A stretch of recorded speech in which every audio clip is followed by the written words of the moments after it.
Sometimes life strips away everything you thought you knew about yourself. When Elias Munro buried his wife, he thought he'd lost it all: his heart, his hope, his reason to keep going. Now he's inherited something nobody wants, a dark cave in the mountains. His father spent years digging there, chasing conspiracy theories and old stories. Everyone calls him crazy for even looking at it. But deep in that cave sits a vault from the Civil War worth $123 million. What happens when a desperate father discovers that sometimes the greatest inheritance isn't money, but the strength to fight for what matters most? Before we jump back in, tell us where you're tuning in from, and if this story touches you, make sure you're subscribed, because tomorrow I've saved something extra special for you. The morning sun filtered through the thin curtains of the Munro kitchen, casting pale rectangles across a table scarred by years of family meals. Elias Munro sat with his hands wrapped around a cup of coffee that had long since gone cold, staring at the stack of overdue bills that seemed to multiply each time he looked away. At 47, he carried the weight of a man who had aged a decade in the past 2 years. His dark hair, now streaked with premature silver, fell across eyes that had once sparkled with the easy confidence of a man who believed the world made sense. The kitchen still smelled faintly of Sarah's lavender soap, though she'd been gone 8 months now. Some mornings, Elias would wake and for just a moment expect to hear her humming while she made breakfast. The silence that followed was always worse than the grief itself. "Dad?" Emma's voice drifted down from upstairs, followed by the creak of old floorboards. At 17, she moved through the house like a ghost, trying not to disturb the delicate balance of their shared morning. The lawyer called again. Elias closed his eyes. Robert Henley had been calling twice a week since Marcus Munro's funeral 3 weeks ago, patient but persistent about the reading of the will. Elias had been avoiding it, partly from grief, but mostly from the certainty that his father had left him nothing but disappointment. Their relationship had been fractured for nearly 20 years, broken by Marcus's descent into what the town kindly called eccentricity, and what Elias had come to recognize as obsession. Emma appeared in the doorway, already dressed for school in jeans that were getting too short and a sweater with a small hole near the left elbow. She had her mother's gentle brown eyes and stubborn chin, but lately she carried herself with a caution that reminded Elias painfully of himself. At her age, the careful movements of someone learning not to hope for too much. "Maybe he left you something useful," she said, though her voice carried no conviction. Everyone in Cedar Hollow knew Marcus Munro had died with nothing but conspiracy theories and a reputation for chasing shadows. "Your grandfather and I," Elias began, then stopped. "How do you explain to your daughter that some wounds run so deep they calcify into permanent distance? That sometimes loving someone means watching them disappear into their own private madness while you stand helplessly by?" Emma poured herself orange juice from a container that was nearly empty. They were down to counting every dollar, measuring every expense against the dwindling savings account that Sarah's medical bills had devoured like a hungry animal. The cancer had taken her slowly, and the treatments had taken everything else. "I know, Dad. You don't have to explain." Emma's voice held the forced maturity of a teenager who had grown up too fast, who had spent her junior year watching her mother fade away, while her father worked double shifts to pay for hope measured in chemotherapy cycles and experimental treatments. The phone rang sharp and insistent. Through the kitchen window, Elias could see Mrs. Patterson from next door, pretending to tend her roses while obviously listening for gossip. Cedar Hollow was the kind of town where everyone knew your business before you did, where a man's troubles became community entertainment and his failures were discussed over coffee at Millie's Diner. "Mr. Munro." Robert Henley's voice was professionally patient. "I really do need to see you about your father's estate. There are some unusual circumstances that require immediate attention." Elias watched Emma gather her books, noting how she carefully avoided looking at the bills on the table. "What kind of circumstances?" "It's better discussed in person. Can you come in this afternoon?" "Mr. Henley, my father lived in a trailer with no heat and ate soup from cans. What could he possibly have left that requires immediate attention? There was a pause on the other end of the line. Mr. Monroe, your father owned 47 acres in the Whitmore Valley, mineral rights included. The coffee cup slipped from Elias's fingers, shattering against the linoleum floor in a spray of cold coffee and ceramic fragments. Emma looked up sharply, startled by the crash. That's impossible. He never owned anything except that old trailer. The deed is quite clear, sir. It's been in your family name since 1923, your father. Well, he never developed the property. Most of it appears to be cave systems and rock formations. Not particularly valuable land, but land nonetheless. Elias stared at the broken cup at his feet, watching coffee seep into the cracks between floor tiles that Sarah had always meant to replace. 47 acres. His father, who had died alone in a hospital bed with nothing but the clothes he wore and a mind full of theories about buried treasure and government conspiracies, had owned 47 acres of Appalachian wilderness. Dad? Emma's voice seemed to come from very far away. What's wrong? I'll be there at 2 o'clock, Elias said into the phone, then hung up without waiting for a response. Emma knelt beside him, carefully picking up the larger pieces of broken ceramic. It's okay, Dad. We'll figure it out. But Elias wasn't thinking about the broken cup or even the mysterious land. He was remembering himself at 10 years old, following his father through dense mountain woods, listening to stories about Confederate gold and hidden fortunes buried deep in the earth. Marcus Monroe had been a different man than before. The obsession consumed him, before he started seeing conspiracies in every coincidence and treasure maps in every old document. Emma, what do you remember about your grandfather? She looked up from the broken pieces in her palm. Not much. He was always kind of intense, always talking about history and showing me old maps. Mom used to say he lived in the past. Sarah had been diplomatic about Marcus, understanding that some family wounds were too deep to heal, but too important to abandon entirely. She had encouraged Elias to maintain some connection with his father, even when Marcus's theories grew more elaborate and his behavior more erratic. He used to take me exploring when I was your age, Elias said, surprised by the gentleness in his own voice. Before everything went wrong between us. He knew every cave and creek in these mountains. He could read the land like other people read books. Emma sat back on her heels, studying her father's face. Maybe this land thing isn't so bad. Maybe it's worth something. Elias almost smiled at her optimism. Honey, if your grandfather had anything valuable, don't you think he would have used it? He died wearing the same clothes he'd worn for 3 days. But even as he said it, Elias felt something stirring in his chest, not hope, exactly, but curiosity. Marcus Monroe had been many things, obsessed, paranoid, difficult, and estranged from his only son. But he had never been stupid. If he had held on to 47 acres of mountain land for decades while living in poverty, there had to be a reason. The brass compass sat in the center of Robert Henley's desk, like an accusation. Elias recognized it immediately, his great-grandfather's mining compass, the one Marcus had carried on their childhood expeditions. The brass was tarnished, but the needle still swung true, pointing steadily north with the reliability of old craftsmanship. Your father left specific instructions, Henley said, sliding the compass across the polished wood surface.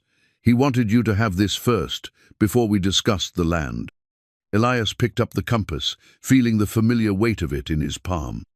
Engraved on the back in his great-grandfather's careful script were the words, "The garden we kept." It was a phrase Marcus had used sometimes during their explorations, though Elias had never understood what it meant. The land borders the old Whitmore mining operation, Henley continued, spreading a topographical map across his desk. Most of it is inaccessible by vehicle. Steep terrain, dense forest, and significant cave systems. Your father apparently visited the property regularly, though he never built anything on it. Elias studied the map, noting the familiar contour lines and creek patterns. The Whitmore Valley had been logged and mined extensively in the early 1900s, then abandoned when the coal veins played out and the chestnut blight killed the timber. Now it was just another stretch of reclaimed Appalachian wilderness, too remote and rugged for development. Has anyone else expressed interest in the property? Henley's expression shifted slightly. There have been some inquiries.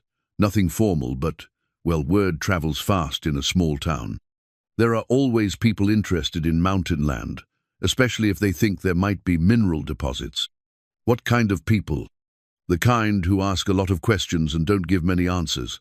Henley leaned back in his chair. Mr. Monroe, I knew your father for 30 years. He was a client long before his theories became so prominent. Whatever drove him to spend so much time on that land, he was very specific about keeping it in the family. Elias turned the compass over in his hands, remembering the weight of it on their long walks through the mountains. Marcus had taught him to read contour maps and follow creek beds, to identify different types of rock formations and understand how water moved through limestone. Those had been good days, before distance and disappointment built walls between them. There's something else, Henley said quietly. Your father left you his personal effects, several boxes of papers, journals, maps. They're in my storage room if you want them. The journals. Elias had forgotten about his father's obsessive note-taking, the careful documentation of every theory and exploration. As a teenager, he had dismissed them as the ramblings of a man losing touch with reality. Now, staring at the compass that had guided 4 generations of Monroe men through these mountains, he wondered if he had been too quick to judge. The afternoon sun was slanting low through the office windows when Elias finally loaded the boxes into his truck. Emma was waiting in the passenger seat, having left school early to join him. She watched silently as he secured the boxes in the truck bed, her expression thoughtful. What do you think, Dad? I think your grandfather was a complicated man who loved these mountains more than he loved the people in his life. Elias started the engine, noting the slight hesitation that meant the truck would need repairs, soon another expense they couldn't afford. But maybe that doesn't make him wrong about everything. As they drove home through the familiar streets of Cedar Hollow, Elias caught glimpses of neighbors watching from their windows and porches. By tomorrow, everyone would know about Marcus Monroe's mysterious land and the boxes of papers his son had inherited. The speculation would start immediately, feeding the town's appetite for gossip and drama. But for the first time in months, Elias felt something other than despair stirring in his chest. It wasn't hope he was too careful for that, but it was possibility. Marcus Monroe had spent the last 20 years of his life convinced that the mountains held secrets worth searching for. Maybe it was time for his son to find out if he had been right. The truck's engine coughed as Elias navigated the winding dirt road that led into the Whitmore Valley. Emma sat beside him, clutching the brass compass and studying the hand-drawn map they'd found in Marcus's first journal. The trees pressed close on both sides, their branches creating a canopy so thick that midday felt like twilight. "Are you sure this is the right way?" Emma asked, squinting at the faded pencil marks on the yellowed paper. "Your grandfather always took this route when I was your age." Elias remembered the familiar bounce and sway of his father's old pickup, the way Marcus would point out landmarks and share stories about the families who had lived and worked in these mountains generations ago. He said the main logging roads were too obvious. They had spent the previous evening poring over Marcus's journals, deciphering his careful handwriting and studying the dozens of maps he had drawn over the years. Most of it had seemed like the rambling documentation of an obsessed mind-detailed notes about soil composition, water table measurements, and elaborate theories about Civil War gold. But threaded through the apparent madness was a consistent thread of methodical research that spoke to a sharper intellect than Elias had given his father credit for. The road ended abruptly at a rusted chain stretched between 2 oak trees. Beyond the barrier, the forest grew wild and untouched, exactly as Marcus had described in his notes. Elias parked the truck and retrieved the bolt cutters from the toolbox, feeling a strange mix of trespass and homecoming as he cut through the chain that had protected his father's secret for so many years. "Look at this," Emma said, pointing to fresh tire tracks in the soft earth near the tree line. Someone else has been here recently. Elias examined the tracks, noting the deep tread pattern of heavy-duty tire snot, the kind of vehicle a casual hiker would drive into these remote mountains. The tracks led deeper into the woods, following what appeared to be an old mining road that nature was slowly reclaiming. They walked in silence for nearly 20 minutes, following Marcus's mapped route through dense undergrowth and around fallen trees. The compass in Emma's hands spun occasionally, confused by the iron deposits that Marcus had noted in his journals. The air grew cooler as they climbed, carrying the mineral scent of limestone and the earthy richness of mountain soil that never fully dried. Then Emma stopped abruptly, pointing ahead through the trees. "Dad, is that it?" The cave entrance yawned before them like an open mouth, easily 12 feet high and twice as wide. What made Elias's breath catch, however, was not the cave itself, but the evidence of recent activity around it. A canvas tarp stretched between two trees, covering what looked like camping equipment. Fresh boot prints circled the entrance, and someone had cleared away years of accumulated brush and debris. "Someone's been living here," Emma whispered. Elias approached the makeshift camp cautiously, noting the careful organization that spoke to long-term occupation rather than casual exploration. A Coleman lantern sat on a wooden crate beside a sleeping bag that had seen better days. Next to it, spread across a piece of oilcloth, were tools that made Elias's pulse quicken, surveying equipment, geological samples, and a detailed map of the cave system that went far beyond anything in Marcus's journals. But it was the photograph tucked under a corner of the map that stopped him cold. The image showed Marcus Monroe, standing beside the cave entrance, grinning with an expression of triumph that Elias hadn't seen on his father's face in decades. On the back, in Marcus's careful handwriting, was a date from just 2 months before his death and a single word: found. "Dad?" Emma's voice carried a tremor of excitement and fear. "You need to see this." She was standing at the cave entrance, holding up what appeared to be a yellowed piece of paper. As Elias approached, he realized it was actually oilcloth wrapped around something flat and rectangular. Emma carefully unfolded the protective covering, revealing a hand-drawn map, unlike anything they had seen in Marcus's journals. The paper was genuinely old, not artificially aged. The ink had faded to a warm brown that spoke of decades or possibly centuries. The drawing showed the cave system in remarkable detail, with passages and chambers marked in a precise hand. But what caught Elias's attention were the notations written in the margins, measurements, compass bearings, and what appeared to be engineering calculations for water flow and structural support. At the bottom of the map, in script that was clearly different from the main drawing, someone had written, "Colonel T. Ashford, 1864. By God's grace, may this burden find worthier hands than mine." "This is a Civil War survey map," Elias said, his voice barely above a whisper. "Your grandfather found an actual Civil War survey map." Emma traced the detailed passages with her finger. "Look at this chamber here. It's marked differently from the others."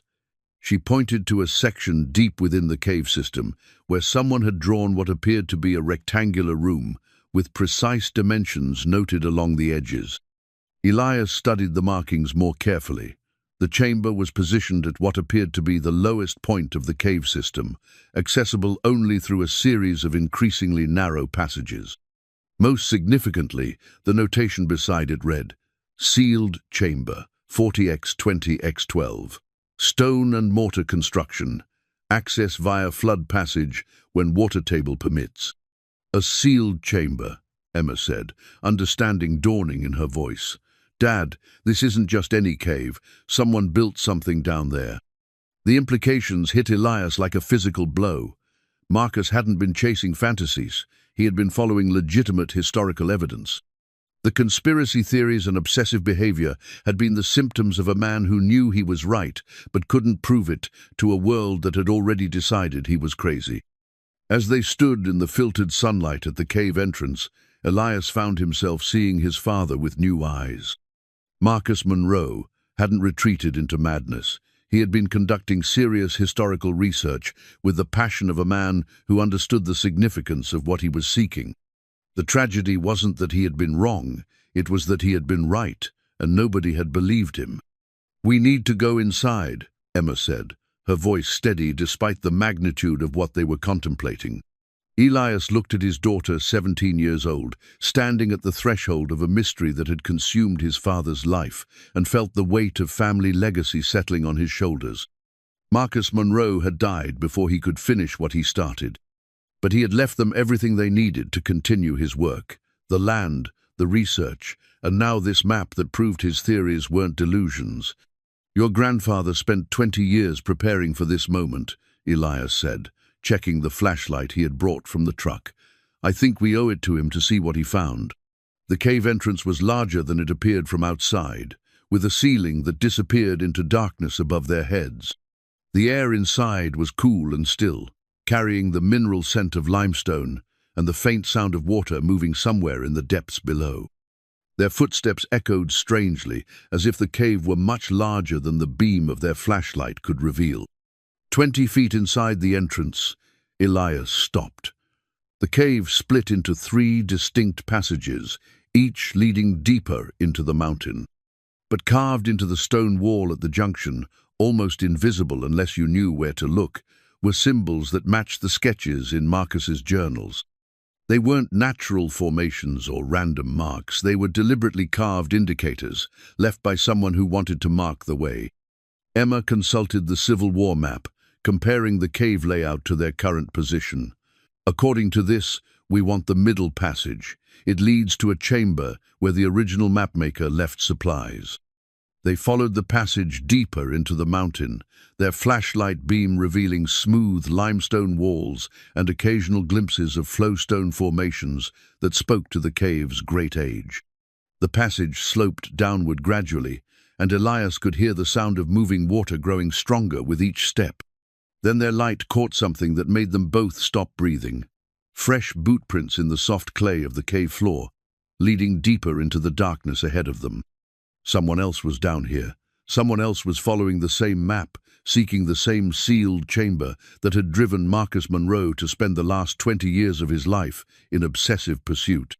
Elias felt Emma's hand slip into his, and together they stood at the edge of the unknown, holding a map that might lead to treasure or danger, or simply the truth about a man who had died, convinced that he was on the verge of vindicating a lifetime of searching. Behind them, the cave entrance was a distant circle of grey light. Ahead lay passages that might hold the answers to questions Marcus Monroe had taken to his grave. For the first time since Sarah's death, Elias Monroe felt truly alive. The leather-bound journal lay open on the kitchen table like a roadmap to madness or genius. Elias had been reading Marcus's field notes for 3 hours, and with each page, his understanding of his father shifted like sand beneath his feet. What he had dismissed as conspiracy theories were actually meticulous documentation of historical research that spanned decades.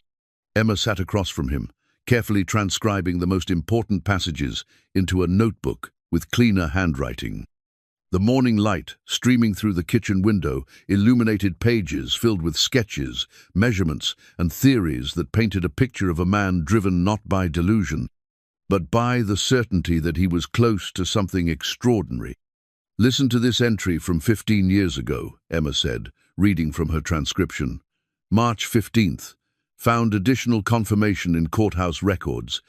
Colonel Thaddeus Ashford was indeed assigned to paymaster duties in Western Virginia, 1863, 1864.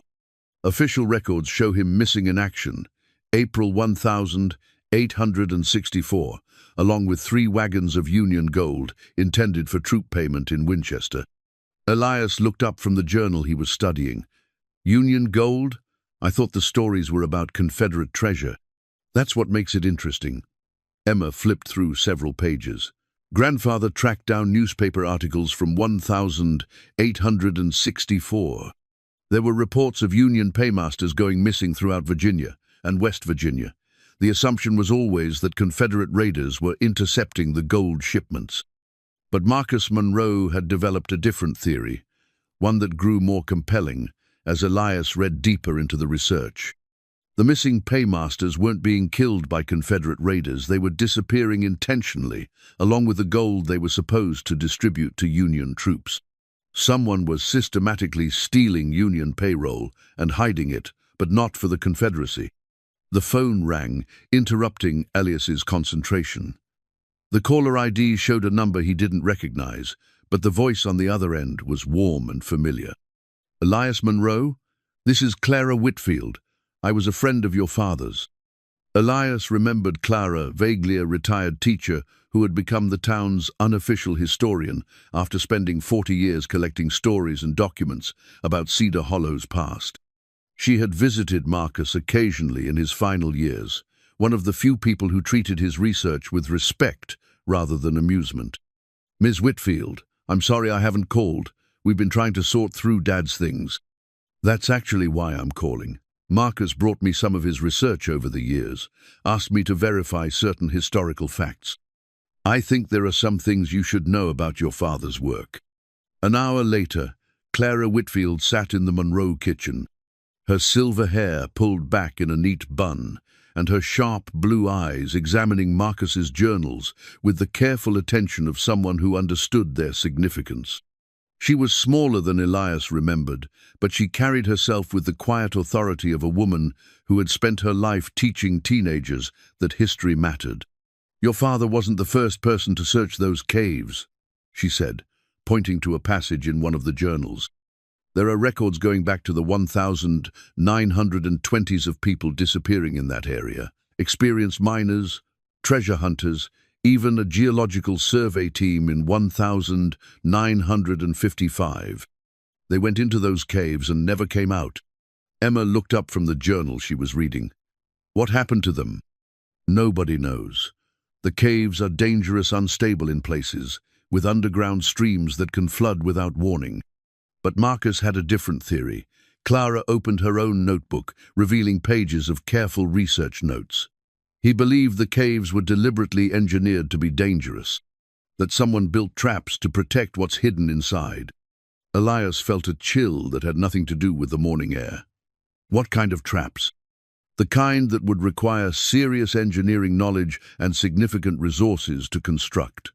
Marcus spent years studying water flow patterns in that cave system. He believed someone diverted underground streams to create controlled flooding in specific passageways, a way to seal off access to deeper chambers.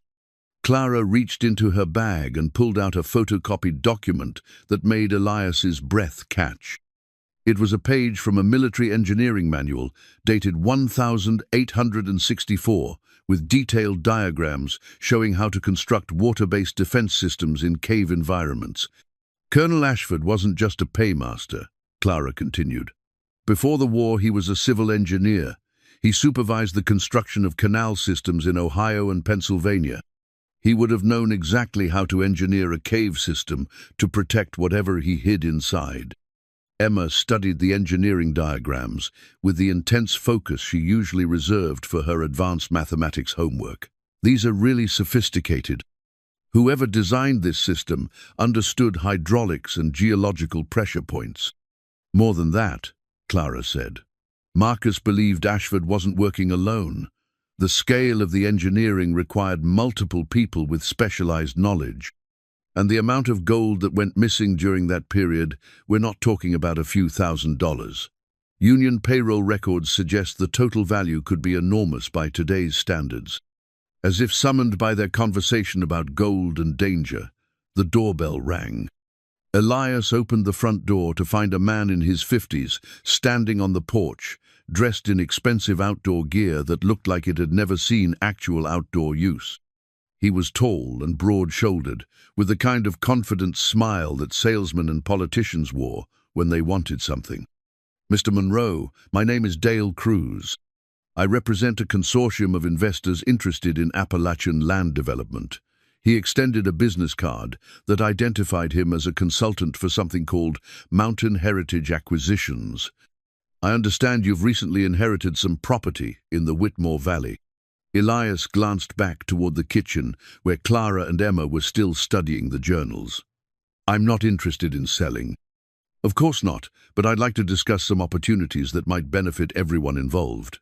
Cruz's smile never wavered, but his eyes were calculating as they took in details of the Monroe house, the peeling paint, the old furniture visible through the doorway, the subtle signs of financial stress that marked a family struggling to make ends meet.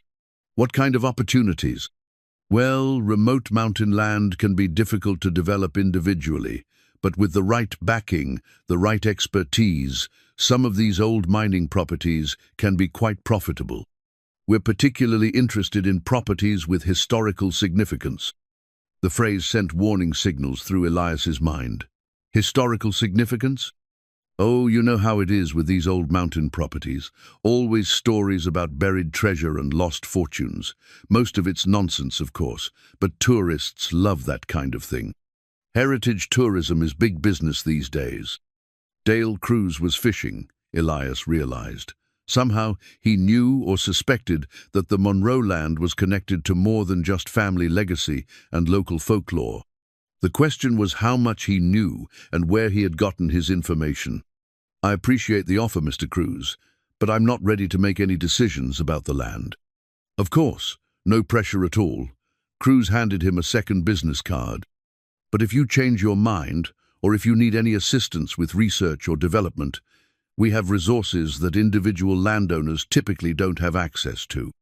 Sometimes the things that seem impossible to one person become quite manageable with the right support.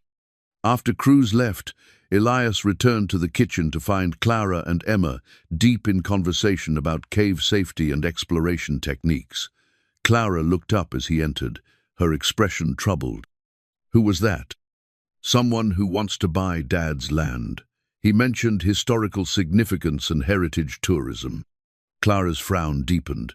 Your father was very careful about who he shared his research with, but in a small town, it's hard to keep secrets forever.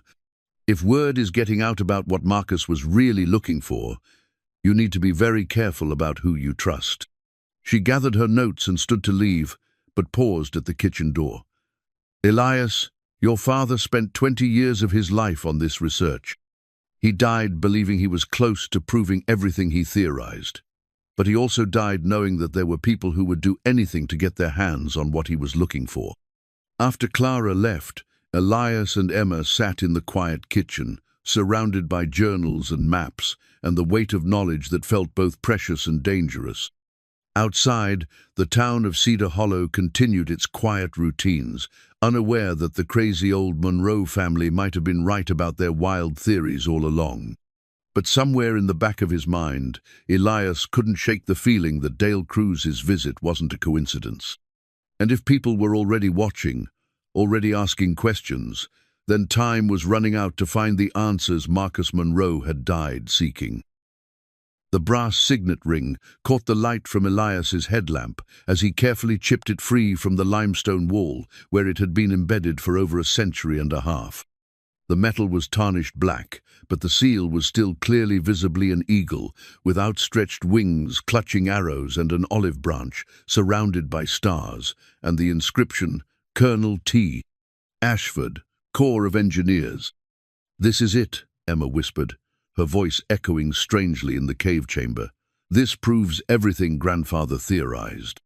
They had been exploring the cave system for 3 days, following Marcus's mapped routes and using his research to navigate the increasingly complex network of passages. Each discovery had built upon the last, tool marks that showed deliberate excavation, stonework that demonstrated engineering skill, and now this physical proof that Colonel Thaddeus Ashford had indeed been in these caves. Elias cleaned the ring carefully with his shirt, revealing intricate details in the metalwork that spoke to both artistic skill and personal significance. This wasn't military-issue equipment, it was a personal possession, something a man would carry as a reminder of who he was and what he stood for. Look at the inscription inside, Emma said, leaning close to examine the ring. TA to MA, 1862, until honor calls us home. His wife, Elias murmured. Marcus's research mentioned that Ashford was married. If he left this here, it means he never expected to come back. The chamber where they found the ring was different from the natural cave formations they had explored earlier. The walls showed clear evidence of human modification, carefully placed support stones, deliberately widened passages, and what appeared to be a sophisticated drainage system that kept the floor dry despite the sound of running water somewhere nearby. But it was Emma who made the discovery that changed everything. While Elias was photographing the ring and the location where they found it, she had been exploring the far end of the chamber with her own flashlight. Her excited whisper drew him across the uneven stone floor to where she knelt beside what appeared to be a natural rock formation. "Dad, this isn't natural stone. Look at the edges." Emma was right. What had appeared to be a limestone outcropping was actually a carefully constructed wall, built with stones that fit together so precisely that the mortar lines were barely visible. Someone had taken extraordinary care to make the construction blend seamlessly with the natural cave environment. "It's a false wall," Elias said, running his hands along the surface. "There's space behind it. I can feel air movement." They spent the next hour examining the wall from every angle, looking for some mechanism or hidden entrance that would allow access to whatever lay beyond. It was Emma who noticed that one of the stones, about chest high and positioned near the center of the wall, had slightly different coloration from those around it. When she pressed against it, the stone moved inward with a soft grinding sound, revealing itself to be a cleverly disguised lever. The movement triggered a counterweight system somewhere within the wall, and a section of stones swung inward like a door, revealing a passage that had been sealed for more than a century. The air that flowed from the hidden passage was different, cooler, and carrying the scent of mineral deposits and old water. Their flashlight beams revealed a descending tunnel that had been carved through solid rock with tools and techniques that spoke to serious engineering expertise. "This is what Grandfather was looking for," Emma said, her voice filled with awe and excitement. "This is why he spent 20 years coming back to these caves." But as they prepared to explore the hidden passage, the sound of voices echoing from somewhere behind them in the cave system made them both freeze. Someone else was in the caves, and they were moving with the confidence of people who knew exactly where they were going. Elias quickly extinguished his headlamp and motioned for Emma to do the same. In the complete darkness of the cave, they could hear the voices more clearly. At least 3 men, talking in low tones about equipment and timing and something called Phase 2 of the operation. "The old man's research was more accurate than we gave him credit for," one voice said, closer now and clearly audible. "His son's been following the same route we mapped last month." "Doesn't matter," replied another voice, this one carrying the authority of leadership. "We have the resources and equipment they don't. Let them do the dangerous exploration work. Then we'll take over when they find what we're looking for." The voices were moving away now, deeper into the cave system, but their message was clear. Elias and Emma were being watched, followed, and used as unknowing scouts for someone else's operation. Everything they discovered was being noted and planned for by people with resources and equipment that an unemployed widower and his teenage daughter couldn't match. They waited in darkness for what felt like hours before finally risking their flashlights again. The hidden passage was still there, still open, still beckoning them deeper into mysteries that Colonel Ashford had died protecting. But now it carried the additional weight of danger from people who were willing to let others take the risks while they claimed the rewards. "We need help," Emma said quietly. "We're in over our heads." Elias knew she was right. They were dealing with something far more complex and dangerous than family history and local folklore. The engineering required to build the cave modifications they had discovered spoke to resources and expertise that went far beyond what one Confederate officer could have managed alone. And the people following them weren't casual treasure hunters, they were organized and well-funded. But they were also his father's legacy, and Emma's future, and possibly the answer to financial problems that had no other solution. Walking away now meant abandoning everything Marcus Monroe had worked toward, everything he had believed in strongly enough to die pursuing. Your mother had a cousin, Elias said finally. Tommy Castellanos. He served in the Navy, worked with explosives and underwater construction. If anyone would know how to safely explore an engineered cave system, it would be him. Emma looked at her father with a mixture of relief and determination. You think he'd help us? I think he'd help Sarah's family if we asked him to. Elias took one last look at the hidden passage, memorizing its location and the mechanism that opened it. But first we need to understand exactly what we're dealing with. Your grandfather's research goes deeper than what we've read so far. As they made their way back through the cave system toward the entrance, Elias found himself thinking about the ring in his pocket and the voices they had heard in the darkness. Colonel Ashford had left more than treasure in these caves. She had left a mystery that someone was willing to kill for, and a test that would determine whether the Monroe family was strong enough to claim what their father had died seeking. The afternoon sun felt almost blinding after hours in the cave darkness, but it also felt like hope. They had proof, now physical evidence, that Marcus Monroe's theories were based on historical fact. The Confederate ring was more than just an artifact. It was validation of 20 years of research and the key to understanding that they were dealing with something far more significant than local legend. But it was also proof that they were running out of time. If other people knew about the caves and had the resources to claim whatever lay hidden in the depths, then the Monroe family needed to move quickly and carefully.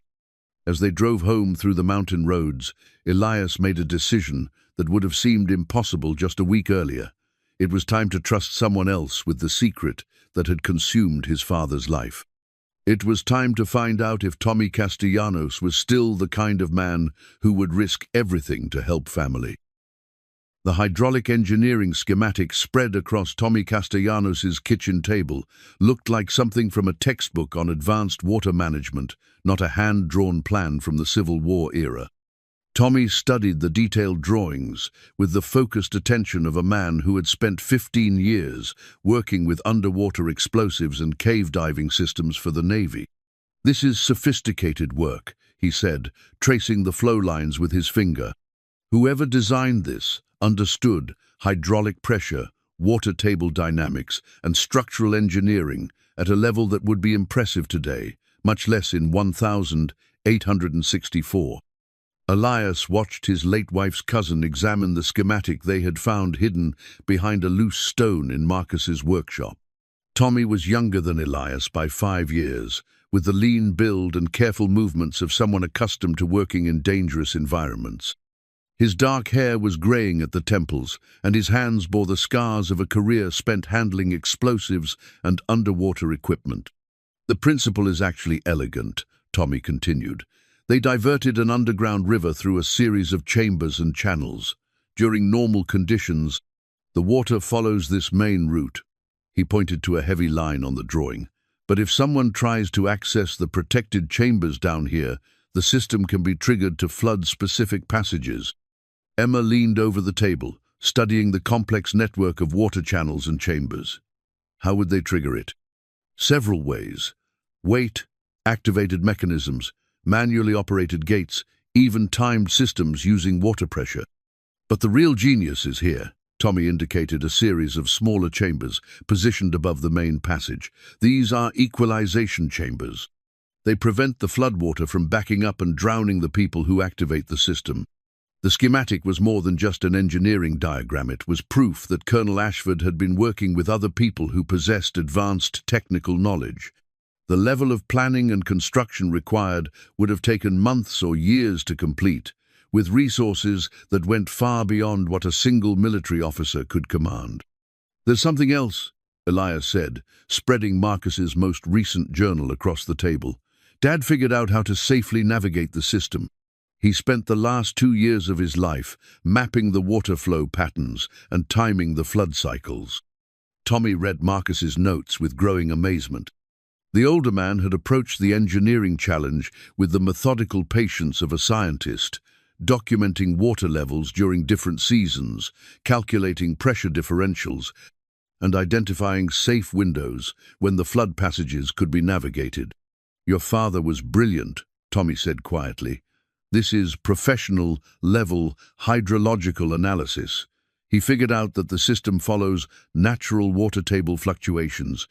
During dry seasons, when the underground river runs low, there's a 3-hour window when the flood passages drain enough to allow safe passage. But only if you know exactly when and where to go, Emma added, pointing to Marcus's careful timing calculations, and only if you have the right equipment. Tommy nodded. Cave diving gear, underwater breathing apparatus, and probably some kind of mechanical system to operate the original gates. This isn't something you attempt with flashlights and rope. The conversation was interrupted by a knock at the door that made all three of them tense.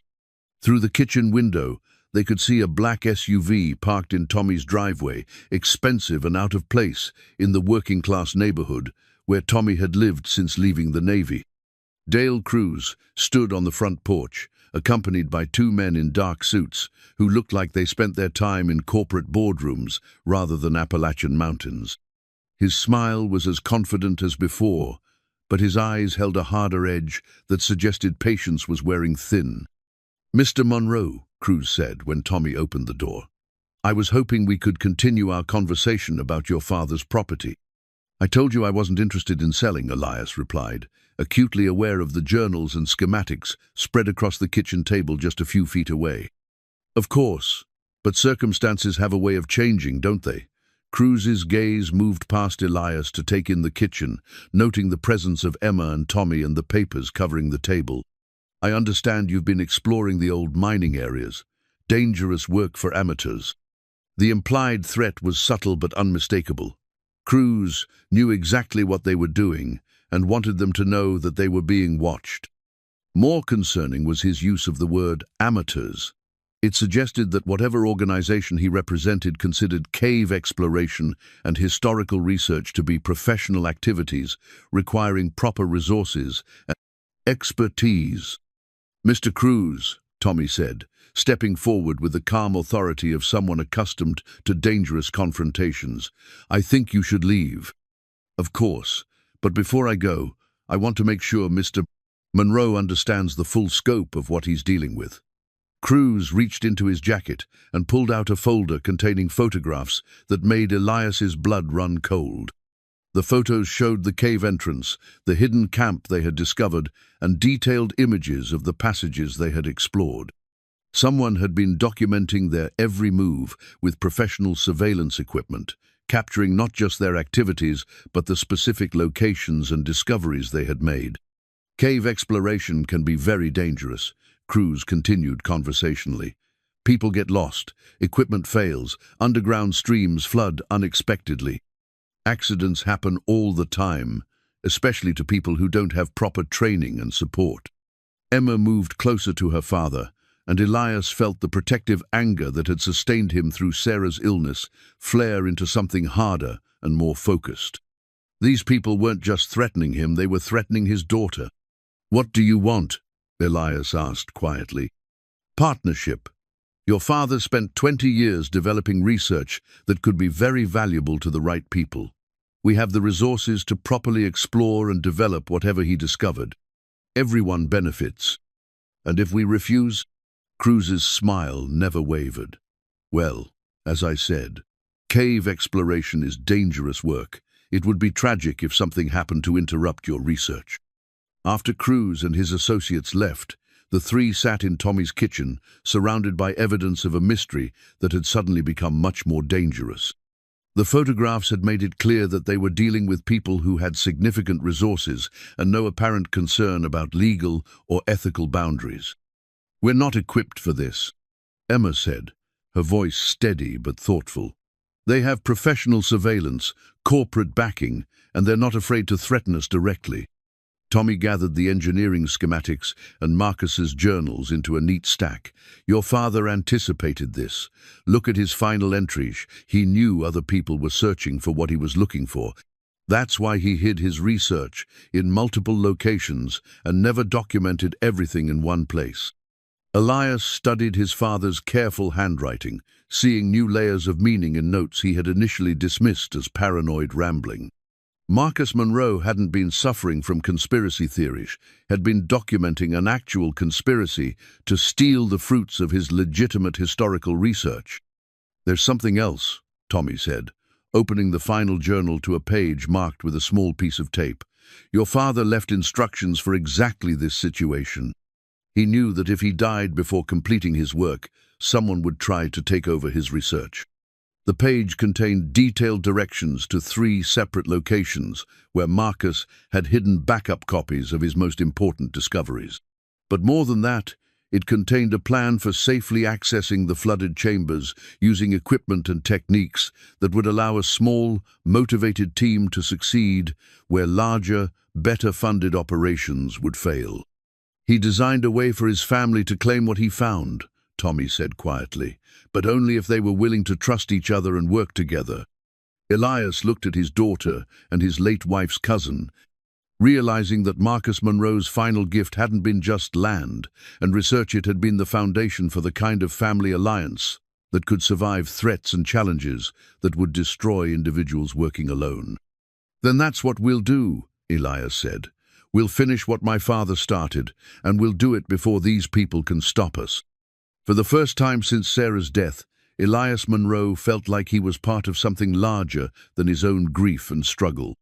He was part of a family legacy that was worth fighting for, and he wasn't fighting alone.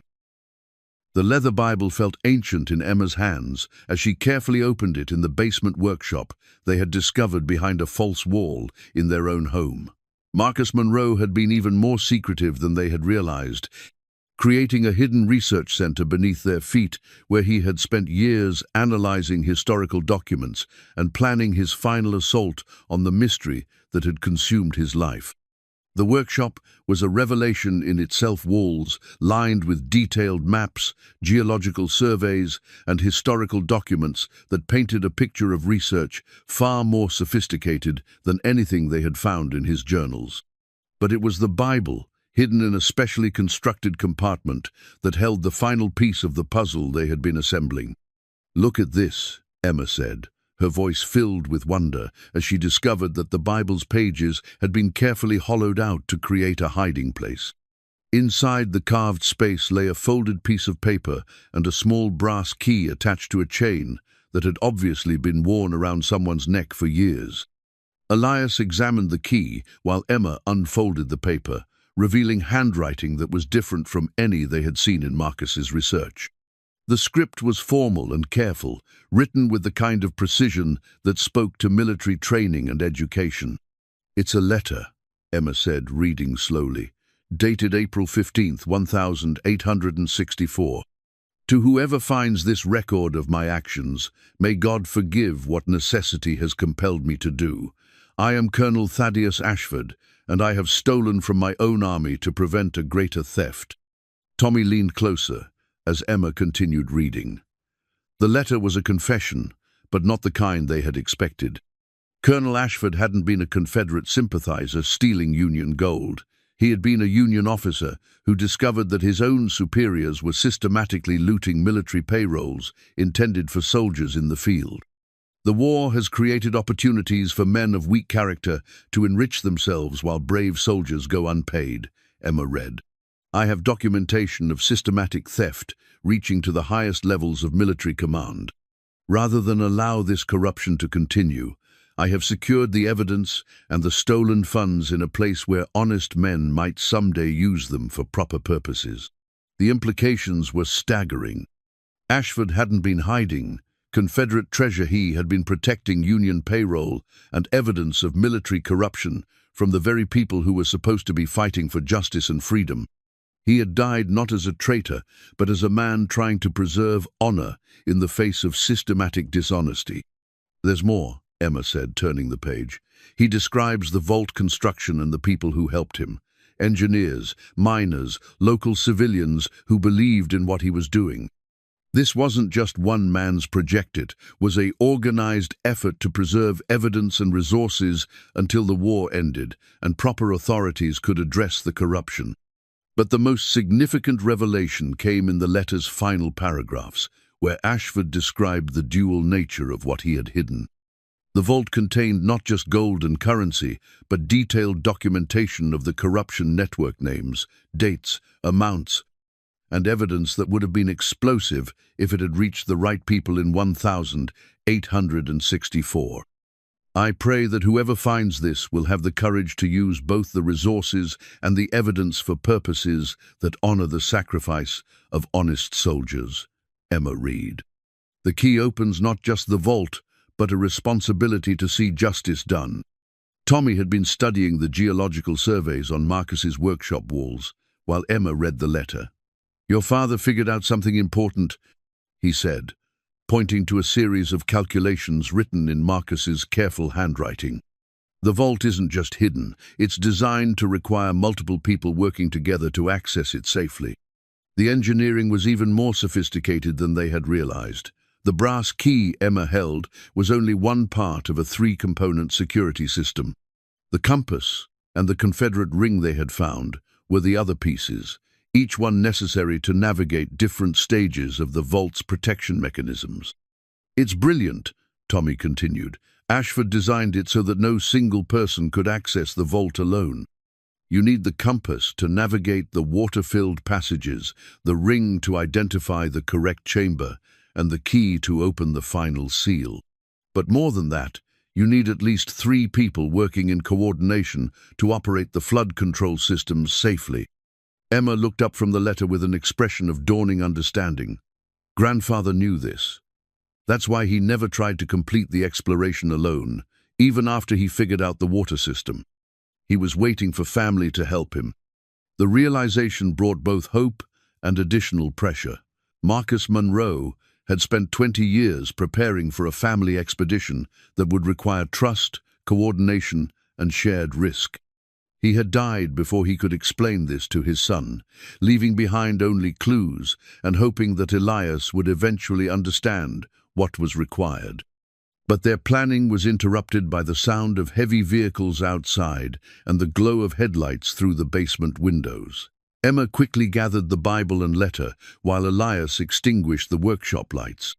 Through the narrow basement windows, they could see multiple SUVs and what appeared to be a commercial van equipped with industrial equipment. They're not waiting anymore, Tommy said quietly. Whatever timeline they were following, they've moved up their schedule. The sound of power tools and heavy machinery made it clear that Dale Cruz and his organization were no longer interested in surveillance and intimidation. They were preparing for a full-scale extraction operation, using resources that would allow them to bypass the careful research and patient exploration that the Monroe family had been conducting. They're going to destroy everything, Emma said, her voice tight with anger. All of Grandfather's work. All the historical significance, all the evidence that Colonel Ashford died protecting. Elias felt the same rage that had sustained him through Sarah's medical battles flare into cold determination. These people were willing to destroy a century and a half of hidden history for immediate profit, treating the sacrifice and courage of men like Marcus Monroe and Thaddeus Ashford as obstacles to be eliminated rather than legacies to be honored. Not if we get there first, he said quietly. Tommy was already gathering equipment from his own storage area's cave diving gear, underwater breathing apparatus, and portable lighting systems that would allow them to navigate the flooded passages safely.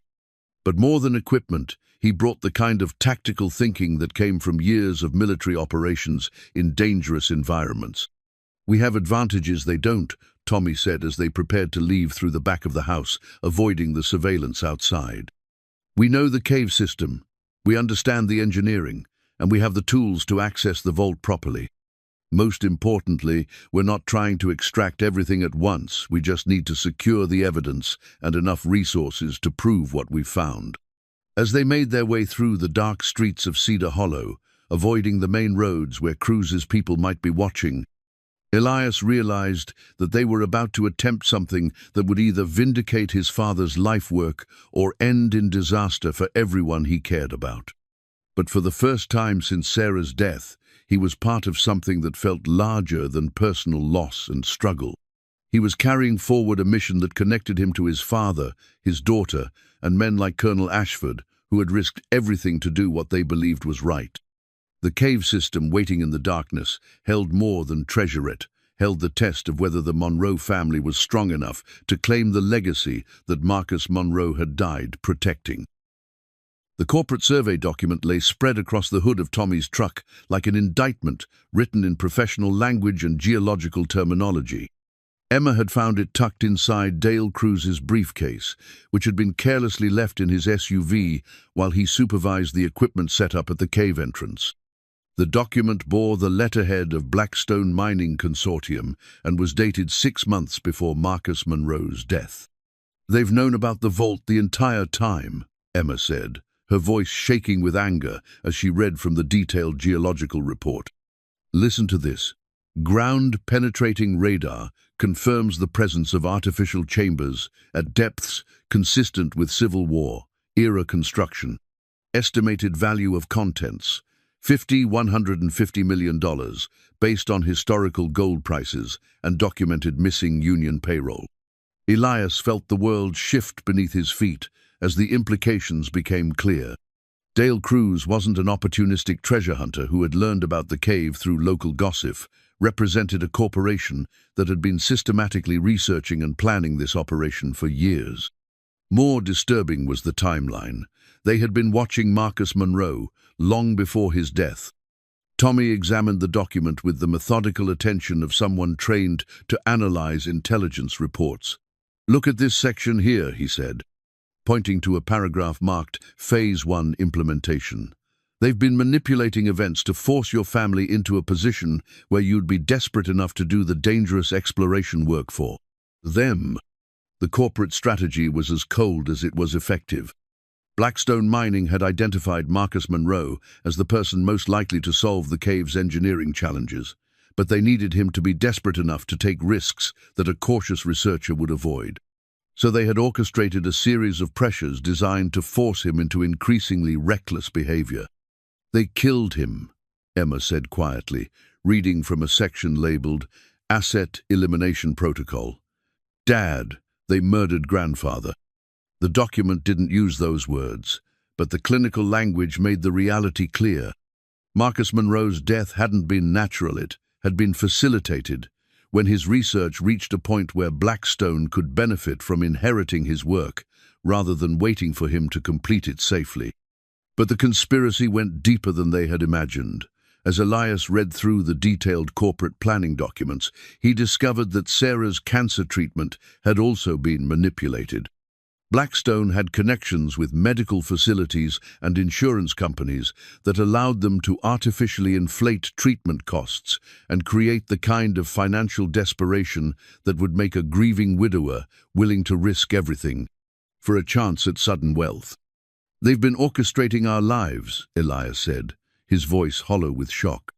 "Sarah's medical bills, the timing of Dad's death, even the lawyer's pressure to settle the estate quickly. It's all been designed to put us in exactly the position we're in right now." Tommy found the most disturbing revelation in a section labeled Monroe Family Asset Assessment.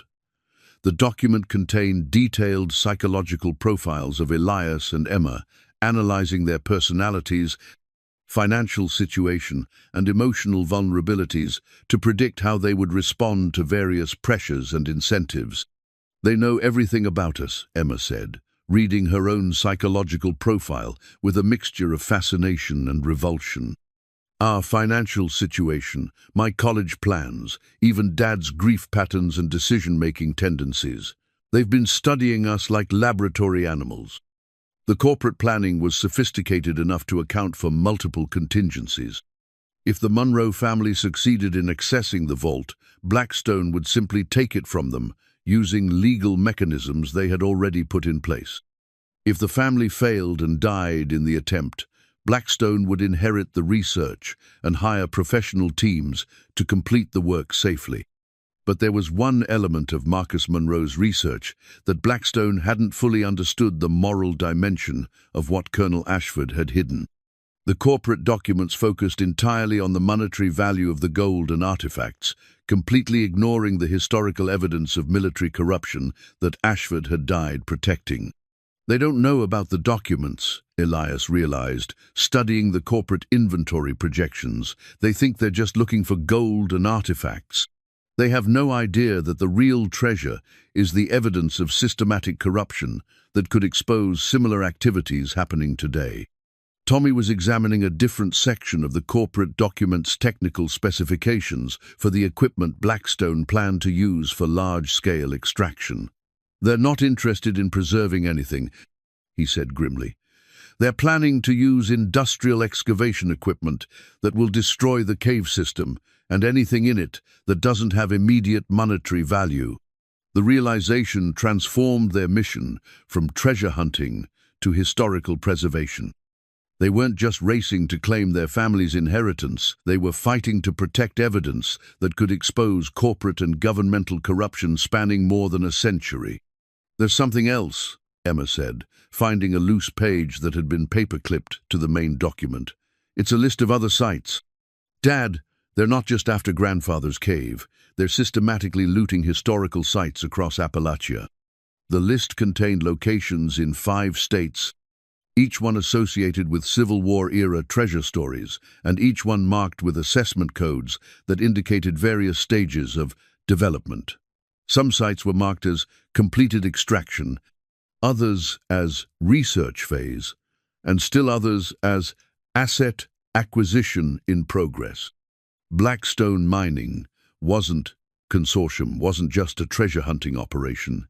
It was an organized system for identifying, researching, and looting historical sites, using corporate resources and legal manipulation to avoid traditional ethical and legal constraints. "We have to stop them," Emma said with the fierce determination that reminded Elias so powerfully of Sarah. "Not just here, but everywhere they're doing this." But even as they absorbed the magnitude of what they were facing, the sound of approaching vehicles reminded them that time was running out. Blackstone's equipment was already in position at the cave entrance, and their window for accessing the vault ahead of the corporate team was closing rapidly. Tommy gathered the documents and equipment with military efficiency. "We have 2 advantages they don't know about," he said. "First, we know they're coming, and we know their timeline. Second, we have the moral authority that comes from protecting something rather than just stealing it." As they prepared for what would be their final attempt to reach the vault before Blackstone destroyed everything, Marcus Monroe and Colonel Ashford had worked to preserve. Elias found himself thinking about the different kinds of inheritance his father had left him. The land and the research were valuable, but the real legacy was the understanding that some things were worth fighting for, even when the odds were overwhelming. Marcus Monroe had spent 20 years of his life protecting historical truth from people who would exploit it for profit. Now that responsibility fell to his son and granddaughter. "Your grandfather didn't just leave us a treasure," Elias told Emma as they made their final preparations. "He left us a mission. Colonel Ashford died protecting evidence of corruption, and your grandfather died trying to make sure that evidence reached people who would use it properly."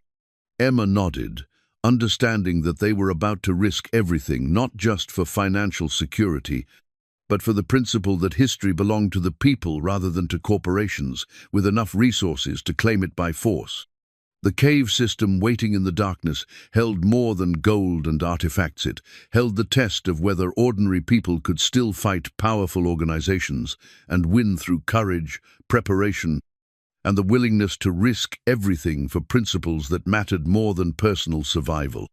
As they approached the cave through the forest paths that Marcus Monroe had mapped so carefully, Elias Monroe realized that he was finally ready to be the kind of man his father had believed. He could become someone willing to fight for family, for history, and for the idea that truth was more valuable than treasure. The hidden audio recorder had been waiting for them in the deepest chamber they had explored so far, tucked behind a loose stone, exactly where Marcus Monroe's final map indicated it would be. Emma's hands trembled slightly as she pressed the play button on the small digital device, and suddenly her grandfather's voice filled the cave chamber with the weight of final words spoken by a man who knew he was running out of time. "If you're hearing this, then I'm gone, and you've followed my research far enough to understand what we're really dealing with." Marcus's voice was steady but tired, carrying the exhaustion of a man who had carried a secret burden for too long. "I'm going to tell you everything I couldn't put in the written records. The things too dangerous to document until the moment when documentation becomes necessary." Elias closed his eyes, hearing his father's voice for the first time since their last bitter argument 3 years earlier. The anger and disappointment that had defined their relationship for so long seemed insignificant compared to the courage and dedication revealed in Marcus's final recording. The vault contains more than gold, more than artifacts, more than evidence of Civil War corruption, Marcus continued. I've been tracking the same corporate network that Colonel Ashford was fighting, and it didn't end with the Civil War. The systematic theft and corruption has continued for over a century, growing and adapting, but never disappearing.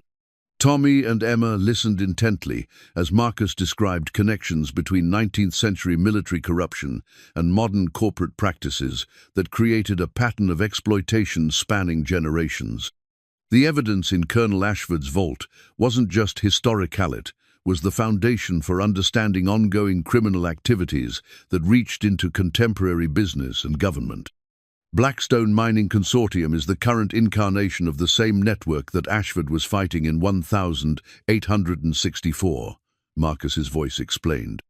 They've been systematically looting historical sites and artifacts, using corporate legal structures to claim ownership of things that belong to the American people.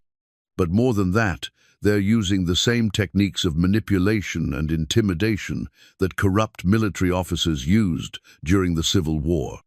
The recording revealed that Marcus had been in contact with federal investigators who were building a case against Blackstone's activities across multiple states.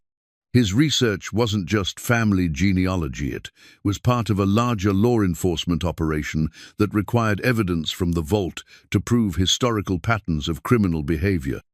I've hidden copies of my correspondence with the FBI in 3 locations, Marcus continued. If something happens to me, you'll need those documents to prove that accessing the vault isn't theft.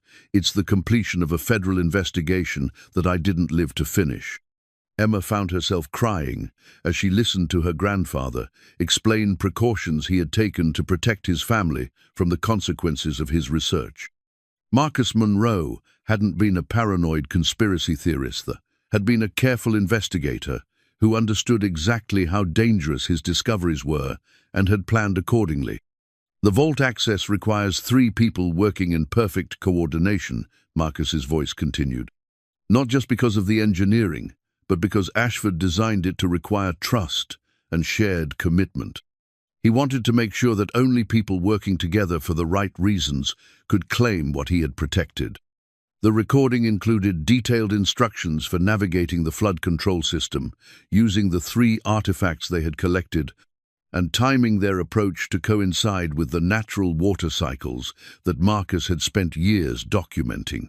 But more than technical instructions, it provided the emotional guidance that Marcus had never been able to give his son in life. Elias, I know I wasn't the father you deserved.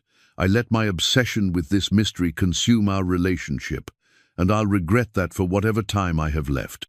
But I need you to understand that everything I did was because I believed this was important enough to sacrifice for, not the money, the principle. The idea that truth and justice matter more than power and profit. As the recording continued, Marcus described countermeasures he had prepared for exactly the situation they now faced. Blackstone's corporate operation relied on overwhelming resources and legal intimidation, but it had vulnerabilities that a small, motivated team could exploit. They expect you to be victims, Marcus explained.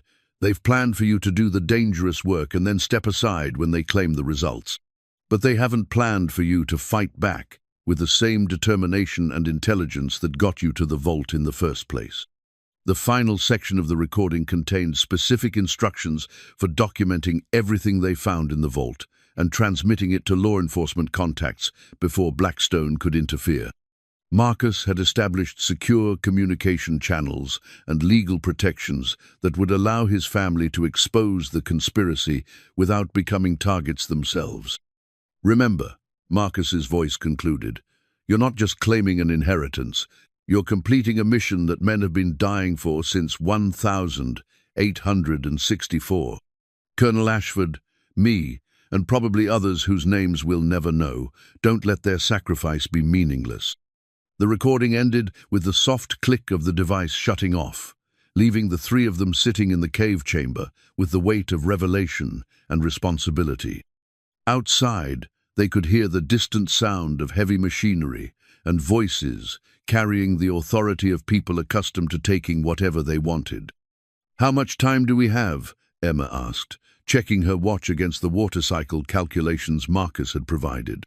Tommy consulted the hydraulic charts and timing tables. "The next safe window opens in 2 hours and lasts for approximately 90 minutes. After that, the water levels rise too high to navigate the flood passages safely. And if we miss it, we wait another 6 days for the next opportunity, assuming Blackstone doesn't complete their extraction operation first." The timeline was tight, but it was possible. More importantly, they now understood that success wasn't just about reaching the vault, it was about documenting everything they found and transmitting that documentation to the right people before anyone could stop them. Elias found himself thinking about the different kinds of courage his father had demonstrated. Marcus Monroe had spent 20 years preparing for a mission he might not live to complete, trusting that his family would have the strength to finish what he started. That took a different kind of bravery than the physical courage required to navigate dangerous cave systems. It required faith in family bonds that had been strained by years of misunderstanding. "Your grandfather left us everything we need," Elias told Emma as they prepared for their final descent into the protected chambers. "Equipment, information, legal protection, and most importantly, a clear understanding of why this matters."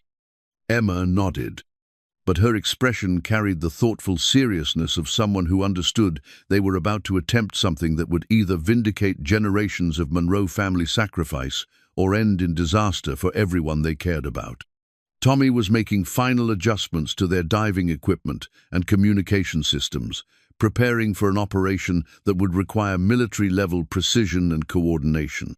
"Once we enter the flood passages, we're committed," he said quietly. "The water system won't allow retreat if something goes wrong." As they gathered their equipment and prepared to descend deeper into the cave system than any of them had ever gone, Elias found himself thinking about Sarah and the strength she had shown during her final illness. She had faced impossible odds with grace and determination, never complaining about circumstances she couldn't control but fighting fiercely for the things that mattered most. Now he was being asked to show the same kind of courage, to risk everything for principles that were more important than personal safety or immediate gratification. The difference was that this time, he wasn't fighting alone. He was part of a family alliance that connected him to his father, his daughter, and men like Colonel Ashford, who had chosen truth over comfort and justice over profit. "Whatever happens down there," Elias said as they prepared to enter the final passages, "we're finishing something that was started by better men than us. That has to count for something." The cave system ahead held more than treasure or evidence. It held the test of whether ordinary people could still challenge powerful institutions and win through preparation, courage, and the willingness to trust each other when everything was at stake. Above them, Blackstone's corporate extraction team was preparing to destroy everything that Marcus Monroe and Colonel Ashford had died protecting. Below them, the flooded chambers waited with secrets that could expose more than a century of corruption and exploitation. The next 2 hours would determine whether justice was still possible when powerful people were determined to prevent it. The brass key turned in the ancient lock with a sound like destiny clicking into place. Colonel Ashford's war chest sat before them in the underwater chamber, exactly where Marcus Monroe's research had predicted it would be, protected by engineering that had kept it safe for over a century and a half. Emma's underwater camera flashed as she documented everything: the chest itself, the chamber construction, and the remarkable preservation of artifacts that should have deteriorated decades ago. The chamber was a marvel of Civil War-era engineering, with ventilation systems and moisture control that spoke to knowledge far beyond what most people associated with 1860s technology. But it was the contents of the chest that took their breath away. Gold bars stamped with Union Mint marks lay beside stacks of currency in denominations they had never seen, perfectly preserved in oiled leather wrappings. More importantly, document cases made of treated metal contained papers that Marcus Monroe had died, trying to protect evidence of corruption that reached from Civil War battlefields to modern corporate boardrooms. "Look at this," Elias said, his voice muffled by the underwater breathing apparatus as he carefully extracted a leather portfolio from the chest. Inside were detailed records of systematic theft from Union military payrolls, complete with names, dates, and amounts that painted a picture of corruption involving dozens of high-ranking officers. Emma photographed each document methodically, following the procedure Marcus had outlined in his recording. The evidence was extraordinary, not just proof of Civil War-era corruption, but documentation of how stolen resources had been used to establish business enterprises that continued operating under different names through the decades that followed.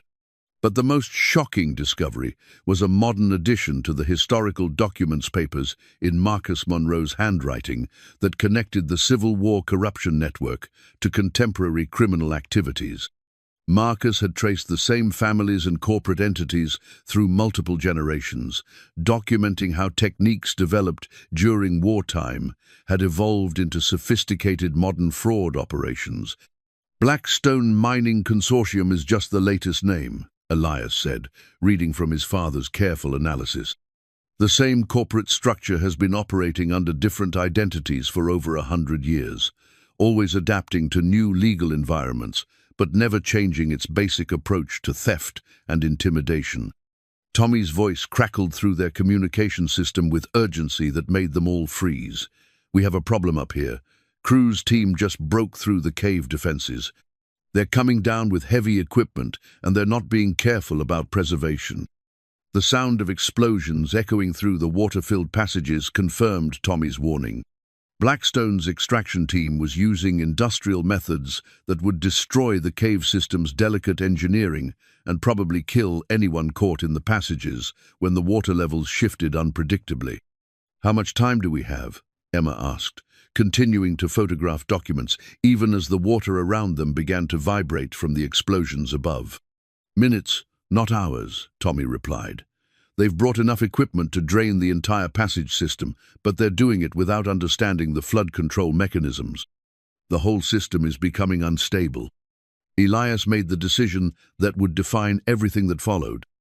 Instead of trying to carry the physical gold and artifacts to safety, he focused on documenting the evidence that could expose Blackstone's criminal network. The money was valuable, but the documents were irreplaceable, and they were what Colonel Ashford and Marcus Monroe had really died protecting. "Emma, focus on the corruption evidence. Photograph everything that connects historical crimes to modern activities." Elias sealed the most important documents in waterproof cases while his daughter worked with the systematic precision she had inherited from her grandfather. The chamber was flooding more rapidly now as Blackstone's industrial pumping systems disrupted the careful balance that had protected the vault for generations. But Emma's training in advanced mathematics and her grandfather's methodical research techniques allowed her to identify and prioritize the most crucial evidence, even under extreme pressure. "I've got it," she said finally, sealing her cameras and the most important documents in waterproof containers. "Everything we need to prove the connection between historical corruption and modern crimes." The exit from the chamber required precise timing and perfect coordination, exactly as Marcus Monroe had described in his instructions. But the explosions above had created new hazards, and the water pressure was changing in ways that made their planned route increasingly dangerous. "We're not getting out the way we came in," Tommy's voice warned them. "But your father's research includes an emergency exit route. It's more dangerous, but it's the only option now." As they prepared to navigate passages that Marcus Monroe had mapped but never attempted, Elias found himself thinking about the different kinds of inheritance his father had actually left them. The gold and artifacts were valuable, but the real treasure was the understanding that some things were worth risking everything to protect. Emma swam beside him with the determination and grace that reminded him so powerfully of Sarah, carrying evidence that could expose corruption spanning multiple generations. She wasn't just her grandfather's heir. She was the completion of a mission that connected their family to men like Colonel Ashford, who had chosen justice over safety. The flooded passages ahead would test everything Marcus Monroe had taught them about courage, preparation, and the willingness to trust each other when survival depended on perfect coordination. Sarah's wedding ring glinted in the underwater chamber's artificial lighting as Elias discovered it, wrapped in oiled cloth inside a small metal box that Marcus had hidden beneath the main treasure chest. His breath caught as he realized what it meant. This father had somehow recovered the ring after Sarah's death and placed it here, in the heart of the mystery that had consumed his life. As a final gift to the family, he had never learned how to show he loved. The ring was more than jewelry. It was Marcus Monroe's way of saying that love and family were the real treasures worth fighting for. That all his research and sacrifice had been motivated not by greed, but by the desire to leave something meaningful for the people who would carry on after he was gone. But their moment of discovery was shattered by the sound of diving equipment and voices echoing through the flooded passages. Dale Cruz and his team had followed them into the vault chamber, using military-grade underwater gear and enough firepower to handle any resistance they might encounter. "Well, Mr. Monroe," Cruz's voice carried clearly through the water, amplified by professional communication equipment. "I have to admit, your family's research was more accurate than we anticipated. You've saved us considerable time and expense." Emma moved protectively close to her father, but she continued sealing documents and evidence in waterproof containers with the methodical precision that Marcus Monroe had taught her through years of patient instruction. Even facing immediate danger, she understood that preserving the evidence was more important than personal safety. "The gold is impressive," Cruz continued, examining the contents of Colonel Ashford's war chest with professional assessment. "But what we're really interested in are the documents your grandfather was so careful to protect. Certain parties would pay very well to make sure that historical evidence never reaches the wrong hands." The confrontation in the flooded chamber was surreal. Two teams of underwater explorers facing off over treasure and evidence that had been hidden since the Civil War. But the technological advantage clearly belonged to Blackstone's corporate team, with equipment and resources that the Monroe family couldn't match. "You're going to give us the documents," Cruz said, his tone carrying the authority of someone accustomed to getting what he wanted through intimidation. "And then you're going to forget everything you've learned about our business operations. In return, we'll make sure you have enough resources to live comfortably and never worry about money again." Emma's response was to activate Marcus Monroe's emergency drainage system, a backup mechanism he had discovered and modified to create exactly this kind of opportunity. Water began rushing out of the chamber through hidden channels, dropping the water level and creating the kind of chaos that favored people who understood the cave system over those who relied purely on superior equipment. In the confusion that followed, Tommy's voice crackled through their communication system with news that changed everything. "I've got backup arriving FBI teams that Marcus was working with. They've been tracking Blackstone for months, waiting for exactly this kind of evidence." The drainage system worked exactly as Marcus had designed it, creating a tactical advantage for people who understood its operation, while leaving Blackstone's team struggling with equipment that wasn't designed for rapidly changing water levels. Emma used the confusion to secure the most important evidence, while Elias confronted Dale Cruz directly. "This ends here," Elias said, finding courage he hadn't known he possessed. "The corruption, the intimidation, the systematic theft of American history, it all ends with what we've found in this chamber." But Cruz wasn't finished. As the water continued draining and the chamber became accessible to surface teams, he revealed the full extent of Blackstone's resources and connections. "You have no idea who you're dealing with," he said. "This operation has backing at levels you can't imagine. Federal investigations can be redirected, evidence can disappear, and accidents can happen to families who don't understand their place in the larger scheme of things." The threat was clear and immediate, but it was also Cruz's fatal mistake. His admission of federal corruption and willingness to threaten a family was being recorded by Emma's equipment and transmitted to law enforcement teams that Marcus Monroe had spent years cultivating. Actually, Tommy's voice said as he emerged from the passage leading to the surface.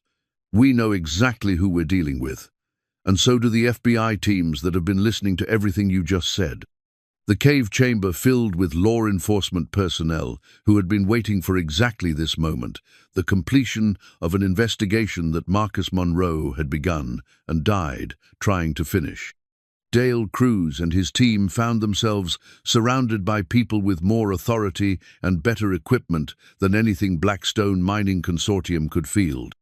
Emma held up the waterproof containers holding Colonel Ashford's evidence and Marcus Monroe's research. Understanding that she was holding more than historical documents, she was holding proof that ordinary citizens could still challenge powerful institutions and win when they had the courage to risk everything for principles that mattered, more than personal safety.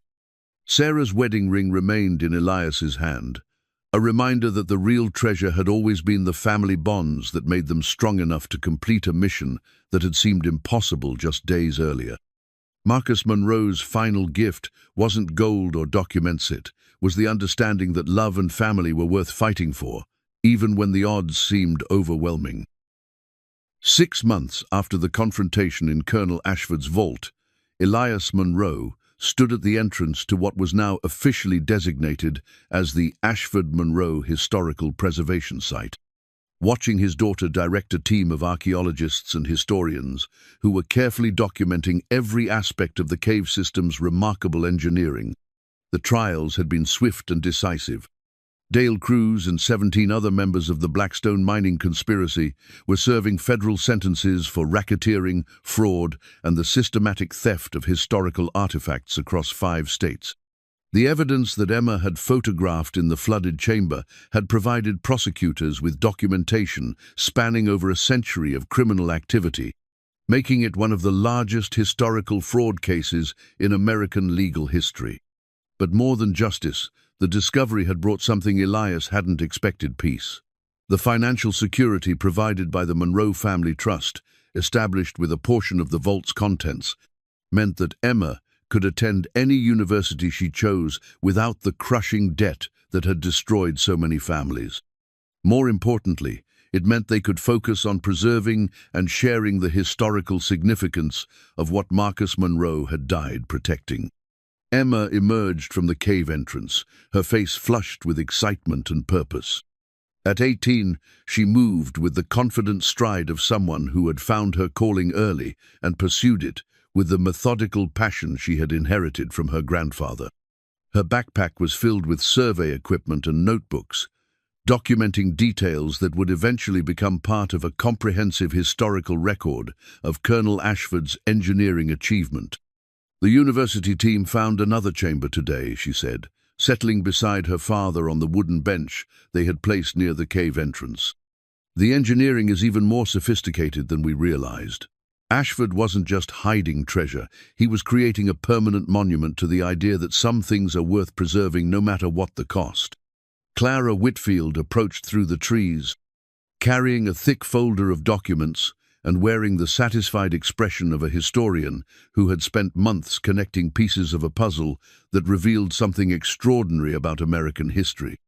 At 72, she had found new energy in serving as the official historian for the preservation site, documenting not just Colonel Ashford's story but the broader network of resistance to corruption that he had represented.